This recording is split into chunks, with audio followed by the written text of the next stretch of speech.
Bismillahirrahmanirrahim. Assalamualaikum warahmatullahi taala wabarakatuh. Perkenalkan diri, nama saya Adi Suryadi Amin. Saya lahir di Pamekasan 17 April 1978. Riwayat pendidikan saya menamatkan pendidikan dasar di Pamekasan, terus SMA juga di Pamekasan, di SMA Negeri 1 Pamekasan. Selanjutnya saya melanjutkan kuliah di Diploma 3 Keperawatan di UM Malang. Selanjutnya saya melanjutkan kuliah ke program studi ilmu keperawatan di Universitas Brawijaya Malang S1. Setelah itu saya juga melanjutkan kuliah juga di S2 Fakultas Keperawatan Universitas Airlangga Surabaya dengan jurusan yaitu Magister Program S2 Magister Keperawatan. Saya sekarang sebagai dosen Politeknik Negeri Madura, jurusan Kesehatan, program studi Diploma 3 Keperawatan. Mata kuliah yang saya ampu untuk memberikan kuliah atau pengajaran yaitu keperawatan medikal bedah 2. Medikal bedah 1 dan 2. Nah, keperawatan medikal bedah ini adalah mata kuliah yang sesuai dengan keilmuan yang saya dapatkan dulu waktu saya kuliah di S1 maupun di S2, di mana saya menempuh S2-nya itu di Fakultas Ilmu Perawatan Universitas Airlangga Surabaya ini. Nah, di segi mata kuliah yang saya ampu ini salah satunya adalah memberikan konsep asuhan keperawatan klien dalam rentang sehat sakit pada berbagai tingkat usia. Nah, serta mampu memberikan mahasiswa yang nanti yang yang setelah memberikan pelajaran itu mampu memberikan asuhan keperawatan kepada individu, keluarga maupun masyarakat, baik yang ada di klinik maupun yang di masyarakat. Yang jelas dengan memperhatikan aspek biopsikososiokultural yang menjamin keselamatan pasien sesuai dengan standar asuhan keperawatan. Nah, itulah pokok topik dari keperawatan medikal bedah 2. Serta nanti mampu mengelola asuhan keperawatan sesuai dengan keadaan klinis pasien. Ini yang terpenting. Ya. Jadi keperawatan medikal bedah 2 ini merupakan keilmuan yang penting sekali kepada mahasiswa. Karena bagaimanapun mahasiswa itu menghadapi pasien. Nah, untuk mencapai capaian-capaian tersebut itu maka terdapat beberapa sub CPNK. Salah satunya nanti asuhan keperawatan pasien dengan gangguan sistem pernapasan, asuhan keperawatan pasien dengan gangguan sistem kardiovaskuler, asuhan keperawatan pasien dengan gangguan sistem GI tract, gastrointestinal tract. Nah, itu CPNK itu dibagi beberapa minggu. Itu sekitar 18 minggu. Jadi di minggu ke-9 itu ada UTS dan minggu ke-18 itu ada UAS. Nah, metode-metode pembelajaran nanti yang saya sampaikan ya kepada mahasiswa itu jelas sebelumnya itu kita melakukan kontak juga dengan pasien dengan metode-metode tertentu. Ya, yang pertama itu dengan metode istilahnya itu delivery. Ya, kontrak belajar di mana di situ itu misalnya ada mahasiswa yang terlambat 10 menit, maksimal keterlambatan itu 10 menit. Jika ada tugas, sistem penilaian dan sebagainya itu kita ada kontrak dengan mahasiswa. Sehingga misalnya ada mahasiswa yang menyalahi kontrak itu, enak kita tinggal memberikan punishment maupun reward yang diberikan oleh pasien itu. Itu salah satunya. Terus setelah itu media-media yang saya berikan kepada pasien, kepada mahasiswa. Medianya banyak, ya misalnya dengan ya grup atau Zoom serta bahan ajar yang akan kita gunakan. Dari referensi kita sampaikan misalnya di perpustakaan Politeknik Negeri Madura itu sudah lengkap ya untuk menunjang proses pembelajaran di kelas. Jadi materi-materi KMB itu sudah ada semua di situ. Sistem-sistemnya, sistem respirasi, sistem kardiovaskuler, sistem GI tract, sistem muskuloskeletal lengkap di perpustakaan. Jadi kita sampaikan semuanya kepada mahasiswa. Ya. Lalu setelah itu kita melakukan proses RPS. Apa namanya itu? Memberikan RPS kepada mahasiswa. Nah, pada saat kita di kelas juga kita melakukan interaksi dengan mahasiswa. Ya, kita hadir, terus setelah itu yang jelas untuk proses penghematan supaya mahasiswa lebih segar, kami mau tidak mau harus memimpin doa dulu dengan dipimpin oleh ketua tingkat atau komting. Terus cek kehadiran serta sedikit-sedikit memberikan motivasi lah supaya mahasiswa itu semakin bersemangat untuk belajar.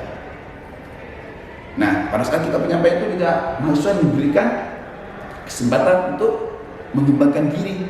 Salah satunya adalah dengan diskus, ya diskus, FGD dan sebagainya, setelah tentang soal dan sebagainya, serta tugas-tugas kelompok yang akan diberikan kepada mahasiswa. Baru setelah itu pada akhir perkuliahan maupun pada akhir semester itu, terutama pada akhir perkuliahan, ada kita memberikan penilaian, baik punishment maupun kontrak itu yang tadi itu yang diterima tadi itu, maupun reward, yaitu kehadiran, tugas, terus etika. Ada etika di situ, jadi ada poin etika, ya UTS, UAS, dimana kehadiran itu, misalnya saya memberikan persentase ya, di kehadiran itu adalah 10%, ya. Terus setelah itu tugas itu saya memberikan persentase sekitar 25%, 25, terus baru setelah itu etika itu sekitar 15%. Nah, baru setelah itu persentase UTS dan UAS, ya ada 10, 25, terus UAS. Biasanya itu UTS itu saya berikan 20, terus UAS itu berikan 30. Tuh, ya. Sedangkan bentuk-bentuk pembelajarannya itu macam-macam. Misalnya tidak memungkinkan karena mahasiswa ada di klinik atau ada di rumah sakit, maka kita untuk online Zoom. Terus sedangkan yang ada di kelas kita offline. Saya kira itu perkenalan, gambaran-gambaran tentang proses pembelajaran. Terima kasih. Assalamualaikum warahmatullahi wabarakatuh. Oke, assalamualaikum warahmatullahi wabarakatuh. Waalaikumsalam warahmatullahi wabarakatuh. Selamat siang pada itu semuanya. Marilah kita sebelum pembelajaran kita mulai, jangan lupa kita berdoa. Silakan.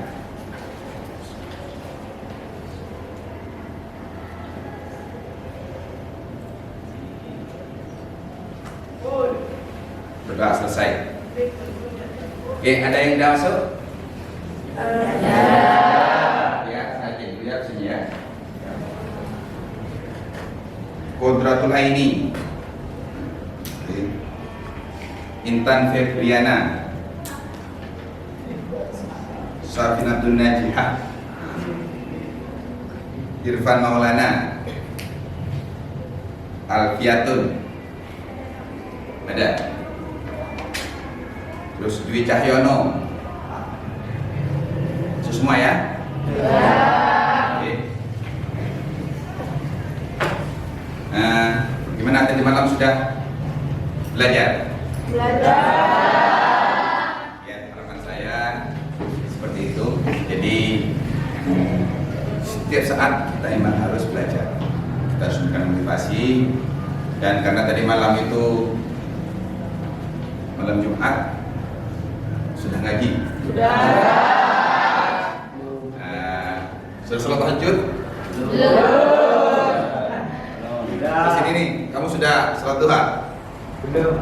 Kenapa udah sholat duha? Jadi penting lah ya, sholat duha, sholat tahajud itu penting dalam proses kita menjadi manusia. Jadi seperti yang saya sampaikan, setiap pembelajaran itu, kenapa? Ya untuk meningkatkan proses kepercayaan diri Anda, ya, karena jelas ke depan ini proses persaingan untuk menjadi lapangan pekerjaan itu sangat sulit sekali, sehingga seperti saya sampaikan, proses IQ, EQ, emotional quotient, intellectual quotient, dan spiritual quotient itu sangat penting. Ya, jadi harus di sebelum kita masuk ke materi, saya menjelaskan memberikan motivasi penting untuk meningkatkan semangat pembelajaran ada di semuanya. Ya. Oke, selanjutnya kita masuk kepada materi. Materi sekarang itu adalah asuhan keperawatan pasien dengan gangguan sistem respirasi dan kardiovaskuler. Karena dua ini merupakan organ dekat kita, bagi hidup kita, terutama kita setelah pasca COVID kemarin ya. Pasca COVID itu mau misalnya kita itu adalah sesak nafas, menurut jantung kita apnea atau cardiac arrest. Ya, oke. Sebelum kita masuk kepada asuhan perawatan ini, sebelumnya saya cek dulu pada semuanya. Nah, ada yang tahu sistem pernapasan itu apa? Atau sistem respirasi itu? Jalan masuknya udara. Apa? Jalan masuknya udara. Jalan masuknya udara dari luar ke dalam tubuh. Udah sama malu? Susah. Salah tidak mungkin saya marahin ya, karena Anda harus belajar. Ya kalau sudah pintar ya tidak usah belajar, kan seperti itu ya. Terus kalau kardiovaskuler, contohnya misalkan organ respirasi itu apa saja? Ini Pak ini, siapa ini namanya? Ayo, apa sih?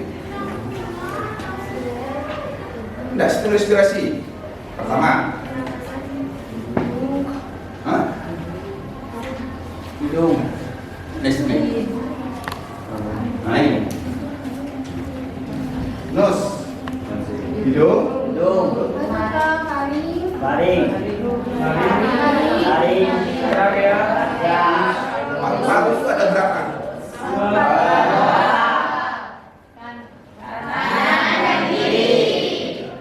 Ya, itu kita bagaimana kita. Jadi sebelum kita memberikan asuhan perawatan kepada pasien, maka Anda itu harus tahu anatomi fisiologi, baik fisiologi dari respirasi maupun fisiologi dari kardiovaskuler. Nah, ini contohnya seperti yang disampaikan oleh siapa tadi Mas tadi? Prinsip pertukaran gas respirasi.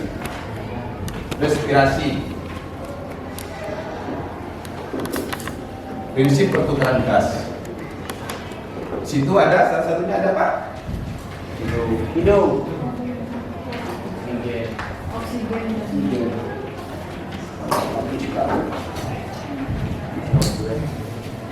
Ada ventilasi,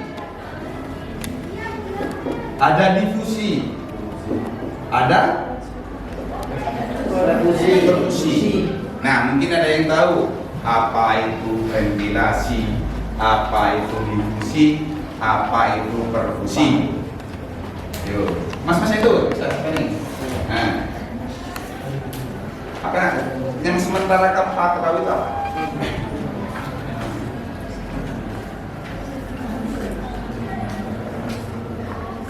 Apa itu difusi, apa itu ventilasi? Ya, siapa yang tahu? Difusi itu proses pertukaran gas antara O2 sama CO2. Dan ini gasnya terjadi di mana?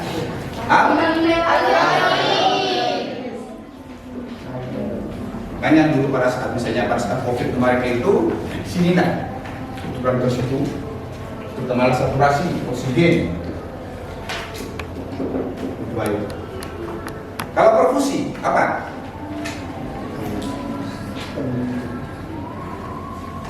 Perfusi itu adalah penggunaan oksigen sampai ke jaringan perifer. Contohnya misalnya nanti di rumah sakit ya. Misalnya Pak, Mesimpung, minta tolong cek perfusinya itu. Mesti yang dicek itu salah satunya ini.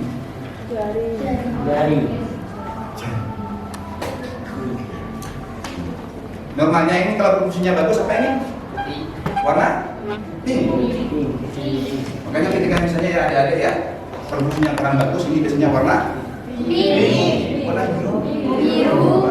Contohnya kalau Anda ingin tahu itu, misalnya Anda itu pas hujan-hujan atau di ketinggian. Ya, satu hujan sekarang ini terjadi musuh konstruksi, biasanya ini kan warnanya biru. Ya benar ya?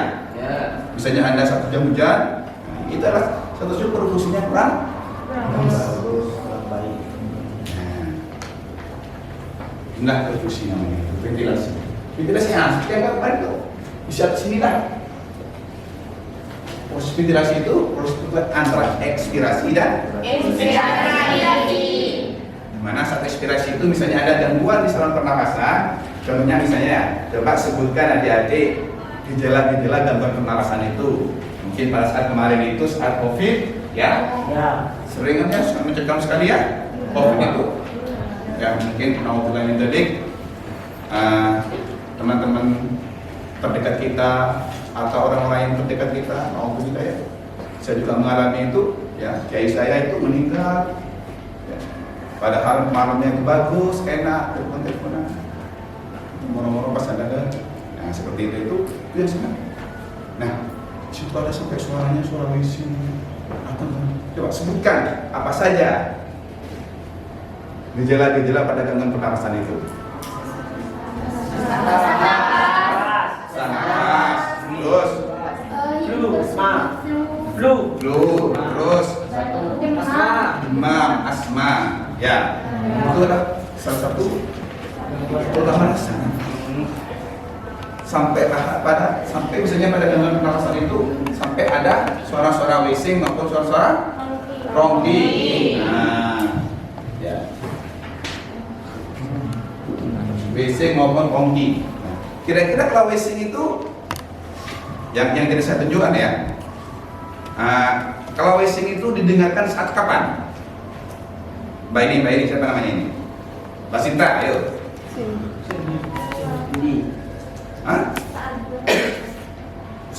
Iya kan, karena tadi ada inspirasi. Sansaida, ayo. Aisan. Saat pintu itu didengarkan saat kapan? Pada saat ventilasi itu. Kan saya sudah bilang ya. Nah, kalau saya itu kuncinya ini sama juga. Kadang itu ketika gabut, kita itu wheezing dan ronggi. Ini biasanya antara dua ini. Ini kadang kita ini bingung. Kalau saya jadi patokan ini, nah, wheezing itu ada E-nya. Ini berarti Inspirasi. sama juga. Jangankan Anda jadi semester saya juga misalnya ada soal-soal ya ketika pening dan sebagainya itu suara wheezing itu didengarkan saat apa ya? Makanya ada wheezing ini saya. Kalau orang ini ada Inspirasi. sama juga ketika Anda menentukan ada gangguan saat kita melaksanakan pemeriksaan fisik pada pasien gangguan asuhan perawatan pasien dengan gangguan sistem pernapasan, sistem kardiovaskuler, di situ lah. Nah, di sini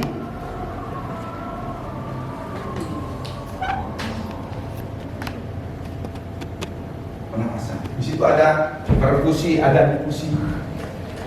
Difusi itu proses perputaran oksigen sama.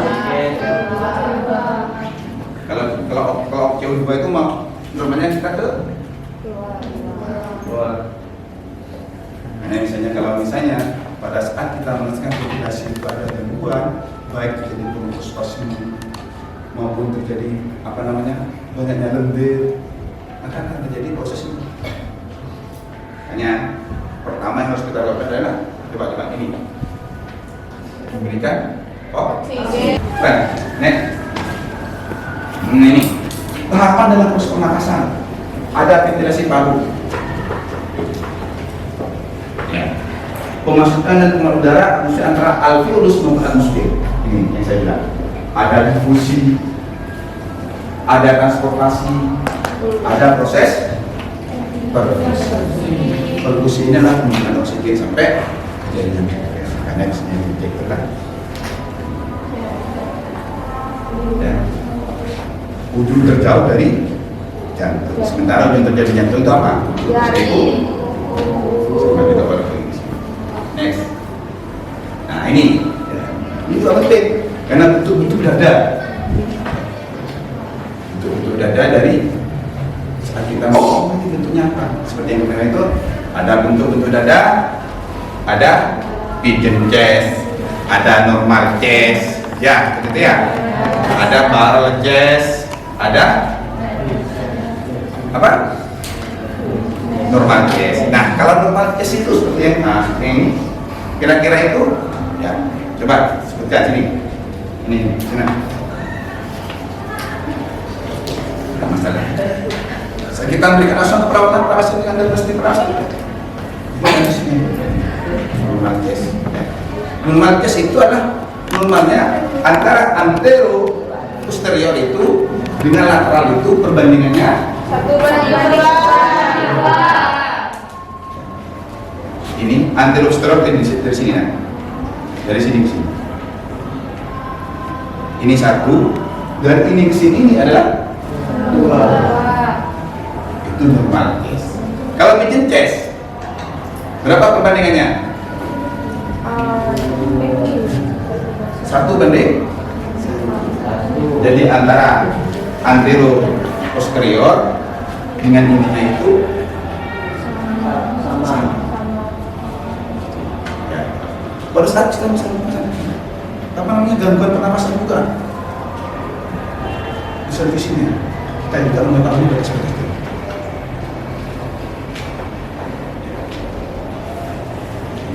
Itu salah satu dari bentuk ya gangguan asuhan perawatan pasien dengan gangguan pernapasan.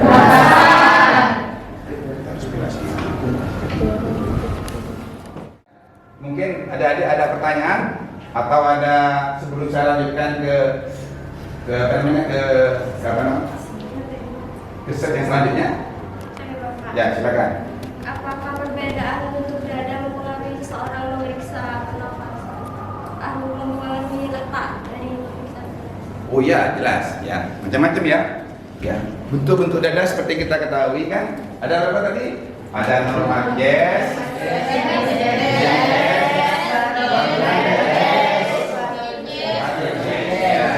apakah mempengaruhi proses pernapasan? Kan normalnya itu kan ya, normalnya bentuk dada itu kan normal chest, di mana rasio antara antero posterior dengan lateralnya itu adalah 1:2.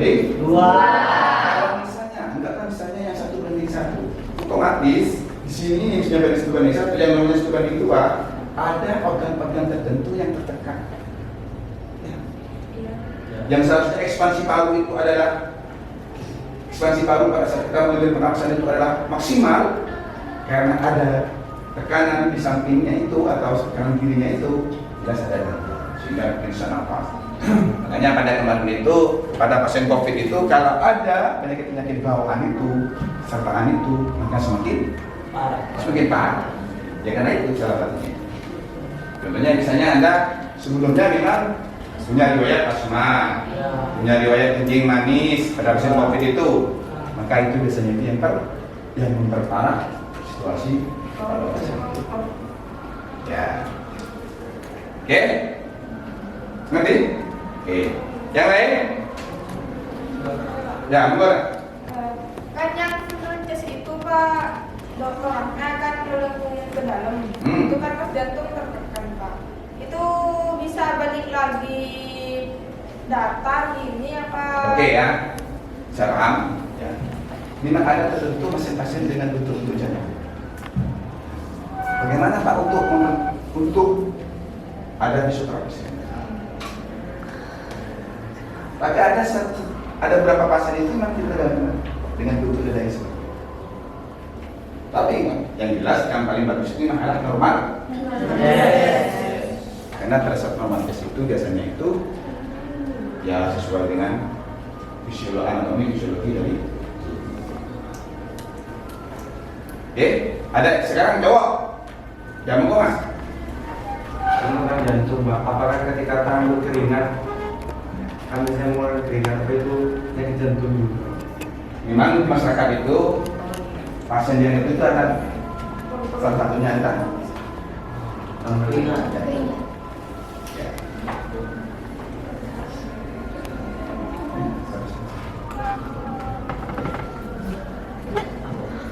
Ayo silakan nanya kamu. Ya silakan. Siapa namanya? Muhammad Supriyadi. Apa itu? Kan biasanya ada orang yang mengalami berdetak. Ya, Itu penyebabnya itu apa dan hal yang harus kita lakukan pertama itu apa? ya. Silakan bagus pertanyaannya ya. Dari siapa namanya Mas? Iya.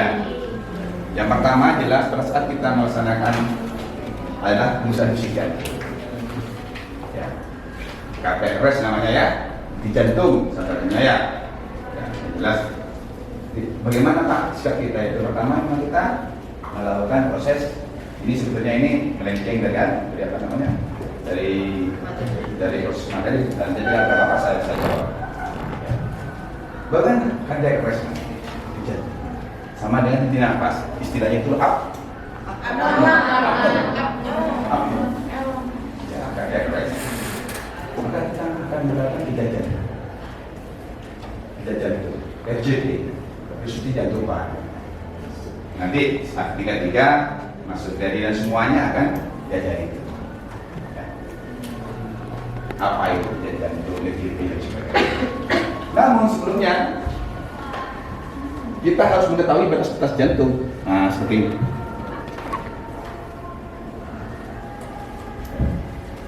Batas jantung di sini.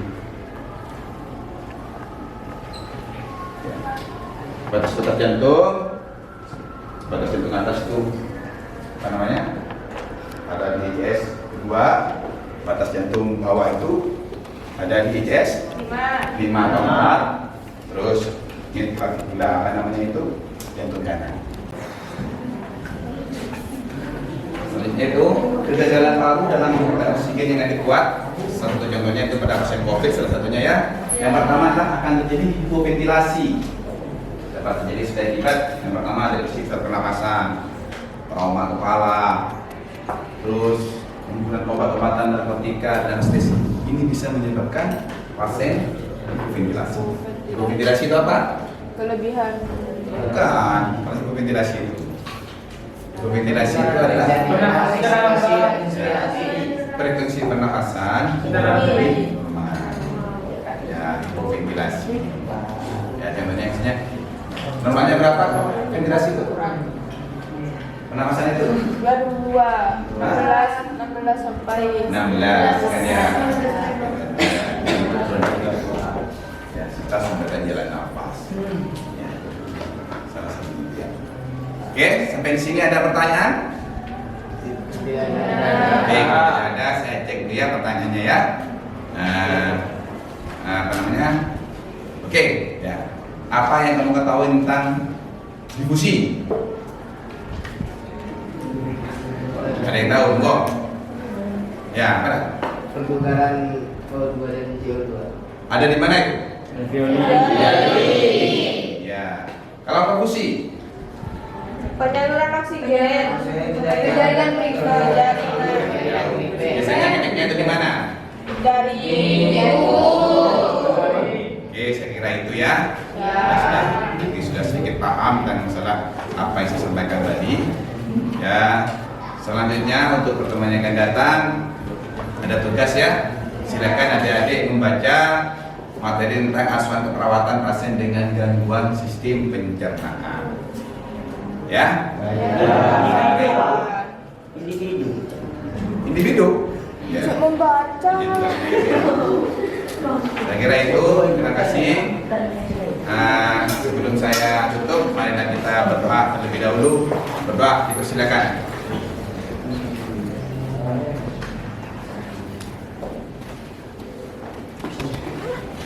Terima kasih. Assalamualaikum warahmatullahi wabarakatuh.